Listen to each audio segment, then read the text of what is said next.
Welcome to Nexus Network News, the alternative news media you can trust. Here are the headlines: smoke rises from former RAF base as the confirmed dead after fire. Trump's second day in the Middle East as the United States president gets ready to leave. The military are caught in another scandal as military police unfit to investigate sex offenses claimed by victims of sexual harassment. Who is behind M&S cyber attack, and what does it mean for UK businesses? Sean Paul explains how he uses AI. And the UK budget explained in 60 seconds. Smoke rises from former RAF base as 3 confirmed dead after fire. 2 firefighters and a member of the public have died in a large fire in Bicester, the fire service announced. The firefighters died while fighting the inferno at a former RAF base in Oxfordshire, which now hosts historic motoring and aviation centre Bicester Motion. Bicester Motion said in a statement that a close friend of the site also died in the blaze. The local fire service was called to the scene at 6:39 p.m. last night. Chief Fire Officer Rob McDougall said, "It is with a very heavy heart that we today report the loss of 2 of our firefighters. Families have been informed and are being supported. Our thoughts are with them at this most difficult of times, and we ask for privacy to be respected." Local councillor Liam Walker also shared the devastating news of the 3 deaths, adding that his thoughts are with the families and friends at this difficult time. 2 other firefighters sustained serious injuries and are currently being treated in hospital, Oxfordshire County Council said in a statement. Kieran McGurk, who lives opposite Bicester Motion, said he heard multiple explosions and loud bangs. Another resident, who gave her name only as Ellie, said she saw a big black plume of smoke coming out of the Bicester Motion buildings on Thursday night. "I heard loads of pops and crackles and bangs. It was quite bad. It was so weird because I had my blinds shut at the time and I was like, what is going on?" she said. 10 fire crews attended the incident, with 4 remaining at the scene. The blaze is still ongoing, but it is considered under control. The cause of the fire is not yet known. President Trump spent the second day of his trip to the Middle East discussing Syria and Gaza. This is his last day there as he tries to fix the Israeli and Palestinian conflict. I want to make a deal with Iran. I want to do something if it's possible.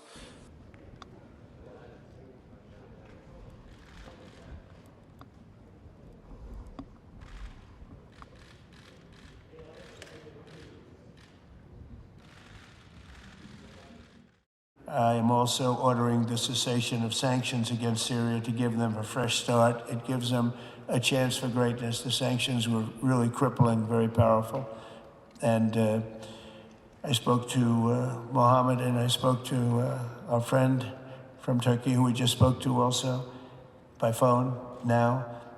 But felt very strongly that this would give them a chance. It's not going to be easy anyway, so it gives them a good, strong chance.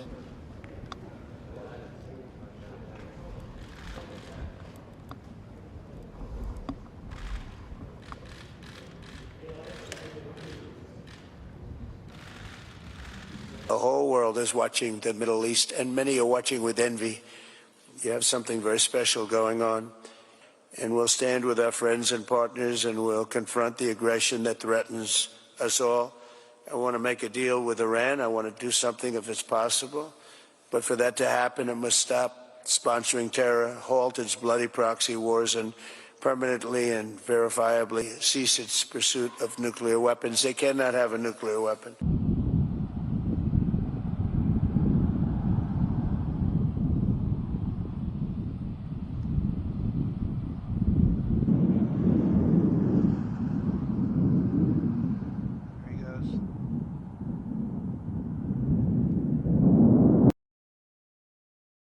Military police unfit to investigate sex offenses. Sexual harassment claims against the UK military are not being investigated properly by the military police, claim victims. It's men protecting men, and they're also trying to protect the image of the army. Misogyny and sexual abuse at the heart of the Royal Military Police. Crime covered up by the very regiment charged with policing the army. That's the claim of this whistleblower, a sergeant who served in the RMP for more than a decade. Treatment of women in the RMP is just toxic, degrading and disgusting. Amy says the military police protects abusers, including sex offenders, within its own ranks. Sexual assault and bullying and rapes are going on within the military police. How can they then go out and investigate the wider army if you're doing the same thing? It doesn't work. She says she not only witnessed abuse but was a target, assaulted by a staff sergeant, one of the highest-ranking soldiers in her unit. He preyed on the young, new females that were in the unit. And one day I was out with my friends in town and he was on patrol. Two of us went over to speak to him. And he, hooked his finger around my top and pulled my boob out. And then he grabbed my hand and put it on his penis. She says it followed months of harassment, and she wasn't alone. More than a dozen women reported him. So this was a criminal investigation where the Royal Military Police were investigating one of their own. What was the outcome? They basically told me he's not going to be charged, but he will be leaving the military. Doing him a favour because he's not going to lose his pension and whatever else he would have lost with a dishonourable discharge. They made him resign, basically, so he's left without a criminal record. And, she claims, there are other men in the RMP who've been accused of sexual offences. I've known of rapes within the RMP. I've known of 5 off the top of my head. 5 rapes? 5, yeah. Her decision to speak to Sky News gives a rare insight into the Royal Military Police and a culture that she blames for the failure to bring army sex offenders to justice. Her first-hand account will reinforce the view of many women that the RMP allows men to get away with sexual abuse. Earlier this year, an inquest into the suicide of gunner Jaisley Beck found she'd been failed by the army after reporting sexual assault. Since then, Sky News has reported claims of widespread abuse from army women, prompting Katie to contact us. She began her career in the same division as gunner Beck. She too was sexually assaulted. I went in to help fix some of the equipment, and there was a crew of 5 or 6 men in there, and then from behind I was grabbed, dry humped. There was laughing amongst them. I just wanted to get out. When I left, I reported it to my line manager, and he laughed. And then he sort of scruffled my hair in a way of quietening me down to brush it off. She moved to a different unit, but found wherever she went, abuse was rife. I was sexually assaulted again by a line manager. I was groped, essentially. I tried to report it. She assumed her chain of command would contact the military police, but they didn't. There was no investigation. I was then told off for reporting it, saying that it was unnecessary. I remember at the time saying I'd like to call the civilian police, and I was told that I wasn't allowed to do that and I'd be disciplined if I tried to do that. So I was so frightened. Despite everything, she went on to serve for 20 years, fought in Afghanistan and rose to the rank of captain.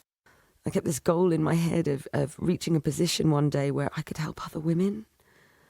When I got there, actually, I realised the officer corps were actually the worst perpetrators of all because they brushed it under the carpet. A Ministry of Defence spokesperson told Sky News that unacceptable and criminal behaviour has absolutely no place in our armed forces. Since Gunner Beck's death, the government has announced a new tri-service complaints team, taking the most serious complaints out of the chain of single service command. Amy says it's not enough. So how do you think investigations into sexual assault and harassment in the military should be handled? Completely separate from the military. You can't have people investigating the mates. It doesn't work like that. That's how people are getting away with stuff, and then they're able to do it again. She's backed by the Labour chair of the influential Defence Select Committee, who's adding to calls for investigations to be removed from the military altogether. If those brave servicewomen who are putting themselves forward, if they don't feel that the system is right, we then need to listen to them and take action accordingly. Do you think investigations into sexual offences should be taken away from the Royal Military Police? Look, incidents of sexual violence and sexual assaults should be dealt with not by the Royal Military Police, but by civilian police and by civilian courts. And that's what Labour backed in opposition. As a Labour MP, what would you say to your party now in government that hasn't made this change? I hope that the government will be making that substantial change in the very, very near future. In fact, they should do it ASAP. Is it in the interest of the RMP to turn a blind eye, protect the reputation of the army at all costs, with victims of sexual abuse paying the price? Becky Johnson, Sky News. Cyber attacks hit M&S as well as other UK businesses. Is this an attack by Russia or China in response to the UK pushing for war with Russia over the Ukraine conflict and actively arming and funding Ukraine with British taxpayers' money? Only time will tell if this is a precursor to an actual hot war between the West and the East. Marks and Spencer's are dealing with a huge cyber attack, with customers facing empty shelves and problems shopping online. So what's going on and who could be behind it? It looks like they may have been hacked by a group called Scattered Spider. They're this really infamous group that work online, but they're not kind of one homogenous blob. They have different factions working under one umbrella term. They're so notorious within the world of cybercrime that one cybersecurity company has made a figurine of a scattered spider for people to keep on their desks and remember to stay ever vigilant against the threat that they pose. But what makes this group different is they're thought to be from the UK, the US and Europe. And they're known for using people's human vulnerabilities to get into systems, not just hacking straight into computers. They do things like pretending to be IT support workers or sending people fake login links, hoping that someone will be tricked into clicking on them. They're locked in this kind of cat and mouse game with the police and other law enforcement agencies around the world who are trying to catch them and disrupt their activities. And all this hacking makes good money. Their highest profile attack was on a casino system. They managed to shut down the casino and held those systems ransom until the company, Caesars, paid them more than $15 million in order to get their systems released. At the moment, M&S say its customers don't need to do anything like change their login details, but as the attack continues to cripple the business, M&S is thought to be losing millions of pounds.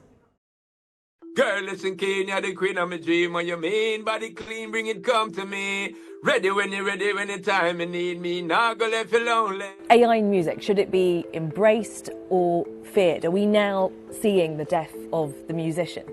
It just changes the game how it's played now. But if you're a good game player, when it changes, you adapt to it. And so for me, I'm not worried about it. I've used it for trying to finish rhythm patterns that I have. I had a drum and a bass track that I produced and it wasn't a finished product. And so I was like, let me get some ideas from AI. Let me see if that works. And I put Cantonese guitar on it and I put this different style on it. And I immediately produced hundreds of different variations of the same track. I thought, let me take this bass from here, that part of the bass there. Let me do this here. And so I used it as a tool, as I think everybody should. If it does happen that AI takes my stuff and I'm never compensated because of it, I will fight that though. If somebody uses like Get Busy, and there must be something that can be done about it, you know what I mean? The cyber attacks as well as all the other recent attacks on UK supermarkets and businesses must be taken seriously by all of the West, as this could be the first blows of World War III. With a nuclear power at war in Europe and two nuclear powers fighting in Asia, then we must hope and therefore force our politicians to release the doves of peace instead of fanning the flames of war. The warmongering of the Western European leaders must be seen in the light of depopulate and implant, whereby they get a foreign power to become the bad guys and start a nuclear war when it's the European Western leaders that want this planet depopulated. Here is the rest of the news headlines.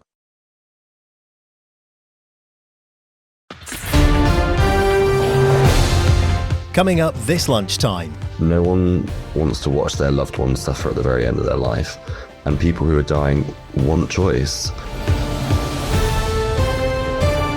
The debate over assisted dying is back in Parliament today. Plus, MPs are warning changes to inheritance tax on farmland could be damaging, and trading standards say illegal nasal tanning sprays being sold on social media are dangerous. I'm Andy Hoyle. This is the Lunchtime News from Radio News Hub. First, a look at some of today's top stories. 2 firefighters and a member of the public have died in a major blaze at the former RAF base in Bicester. The fire broke out yesterday with 10 crews responding and 2 more firefighters seriously injured.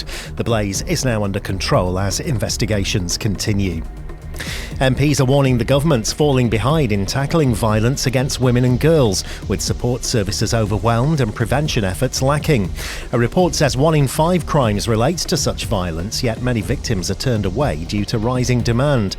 The Home Office is being urged to lead stronger coordinated action across departments. And a 21-year-old Ukrainian man is due in court today, charged with 3 counts of arson linked to the Prime Minister. Fires were reported at 2 North London homes and a car connected to Sir Keir Starmer. The Met's Counter-Terror Command is leading the investigation. Well, the debate over assisted dying returns to Parliament today with strong views on both sides. Supporters call it a compassionate choice, but critics warn of serious risks. Ellie Robson reports. Yes, MPs are back in Westminster for a key stage of the assisted dying bill, a proposal that could allow terminally ill adults to choose how and when they die. It's supported by figures like Dame Esther Ranson and Sir Keir Starmer, but faces growing opposition. Nathan Stillwell from campaign group My Death, My Decision says it's compassionate. No one wants to watch their loved ones suffer at the very end of their life. And people who are dying want choice. I think it's absolutely right to give a bit of control back to people who are facing the very end of their life so that they can decide and they can make that choice. But medical voices are divided. Both the Royal College of Physicians and the Royal College of Psychiatrists have voiced concerns, and some say investment should go into end-of-life care instead. Jan Noble runs St Christopher's Hospice in London. We want to make sure, most of all, that people have got all the options weighed up for them. And that does come back to adequate funding for us of how is this going to happen. We're not funded appropriately for the whole of hospice care. Well, today's 5-hour debate may not bring a final vote, but it's another step in a long-running conversation. Amendments will be discussed and the issue remains deeply personal and deeply divisive. Well, now plans to reform inheritance tax on farmland have sparked warnings from MPs who say the changes could damage vulnerable farms. The chair of a key Commons committee says trust in government policy is at risk. Lizzie Coots has more. A cross-party group of MPs is calling on the government to delay the farming inheritance tax reforms by a year, warning they could hit the most vulnerable farmers. Under current plans, agricultural assets over £1 million will face a 20% inheritance tax from April 2026. Previously, they were exempt. The committee is chaired by Lib Dem MP Alistair Carmichael. There is a real risk that the way in which they are doing it is going to be a genuine problem for the future of farming in this country. It's very important to farmers and farming and food production that farmers can hand on the farm from one generation to the next. The Environment, Food and Rural Affairs Committee says the policy was rushed with no consultation or impact assessment before being announced. It's also criticised the sudden halt to green farming schemes, warning of long-term trust issues. What the government have proposed actually risks penalising the people they say they want to protect, the family farms, while protecting the people they say they want to penalise, the super wealthy here. Even as things stand, it will still be an attractive proposition for rich people to buy up land. The MPs want final reforms postponed until October 2026, taking effect in 2027. They've urged the government to work with the sector and rebuild trust following mass farmer protests in Westminster. Well, still to come, trading standards say dangerous and illegal nasal tanning sprays are being widely sold on social media. And we look ahead to this evening's Premier League games.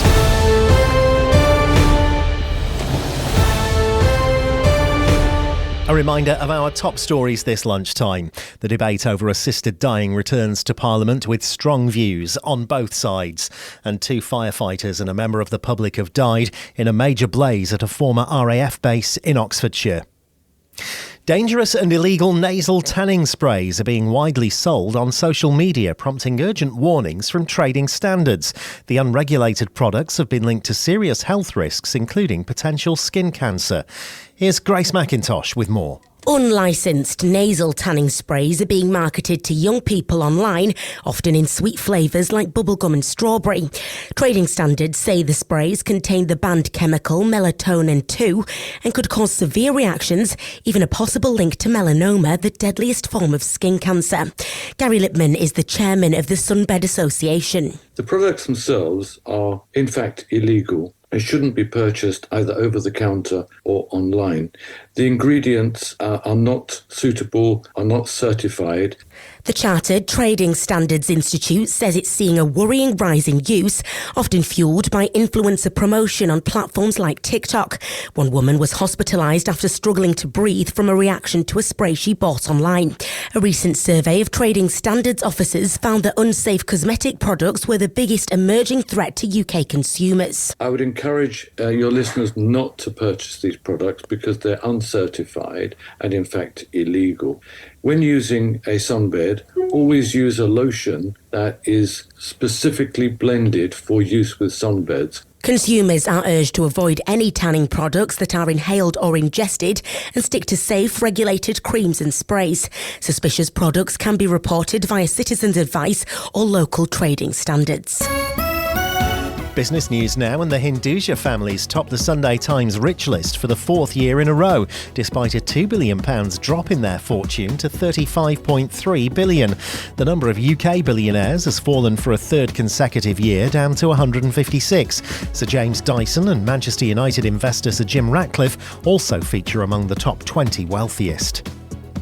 UK toymaker Character Group says US trading remains uncertain after halting shipments of Chinese-made goods due to soaring tariffs. Though tariffs have since eased, global sales have been hit by cautious customers. The firm still expects to stay profitable despite an 8% drop in revenue. In entertainment news, Chris Brown's set to appear in a Manchester court today, charged with grievous bodily harm after an alleged nightclub attack in London last year. The R&B star was arrested yesterday. The case comes weeks before his planned UK tour. Eurovision party spending is set to rise slightly this year, with fans expecting to shell out £76 on average. Food, drinks and fancy dress top the list of expenses. Despite that, a growing number of viewers say they won't be spending anything at all. Jill Zutibridge is here now with a look at the sport. There are two games this evening in the Premier League with interest at both ends of the table. Spurs travel to Aston Villa, who are unbeaten at Villa Park in their last 20 games across all competitions. It's also Unai Emery's 100th game in charge of Villa. Kick-offs at 7:30. And Chelsea welcome Manchester United to Stamford Bridge, with the Blues still looking to bolster their European credentials for next season. United boss Ruben Amorim has spoken in the build-up to the game. The best way is to face the game like we should face the game, is to win the game. We need to perform, we need to win points in Premier League, and that is the feeling. And that was, we talk about that after West Ham. So we need to improve in the way we face competition, stay focused in every moment of the game. Masters champion Rory McIlroy faces an uphill battle to claim back-to-back major titles after an error-strewn opening round in the 107th US PGA Championship. The Northern Irishman is 10 shots off the lead going into the second round. And Barcelona secured a 28th La Liga title with a 2-0 win at 10-man Espanyol. Despite Real Madrid's late win over Mallorca on Wednesday night, Hansi Flick's side new victory at the RCDE Stadium would secure them the championship with 2 games remaining. And finally, the weather. A dry day with plenty of warm sunshine, some cloud and a cooling breeze will continue in the east. A high of around 21 degrees Celsius. I'm Andy Hoyle. That's the lunchtime news from Radio News Hub. More on those stories on our social media and online at radionewshub.com.